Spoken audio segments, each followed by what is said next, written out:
जिस शख्स के बाल लंबे हों और कंधे से ज़्यादा लंबे हों, तो उसका पोनी डालना कैसा है? ये एक क्वेश्चन पूछा जाता है। किसी मर्द का कंधों से नीचे लंबे बाल रखना, ये शरई तौर पर जायज़ नहीं है। ये औरतों के साथ मुशाबहत है। हुज़ूर नबी अकरम सल्लल्लाहु अलैहि वसल्लम ने इरशाद फरमाया, लअनल्लाहु मुतशब्बिहीना मिनर रिजाली बिन निसाई।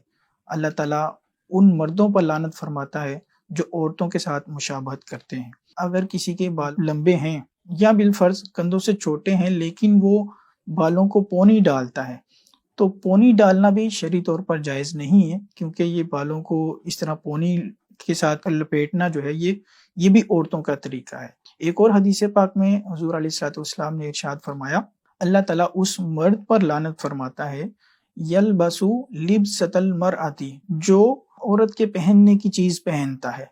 तो ये जो पोनी पहनना है ये भी औरत का एक किस्म का लिबास है, लिहाजा अगर मर्द अपने बालों को पोनी पहनेगा तो ये भी जायज़ नहीं होगा। बल्कि इसमें एक और इशू ये आएगा कि अगर कोई शख्स इसी हालत में नमाज अदा करता है तो उसकी नमाज भी मकरूह होगी, कि हदीस पाक में इससे भी मना फरमाया गया है कि कोई शख्स इस हालत में नमाज अदा करे कि उसके बाल जो हैं वो बंधे हों।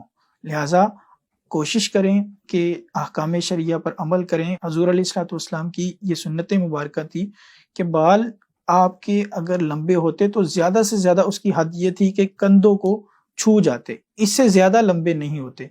एक और चीज़ यहाँ पे वज़ाहत करता चलूँ कि बालों को जूड़ा बनाना या पोनी लगाना ये औरतों को मना नहीं है।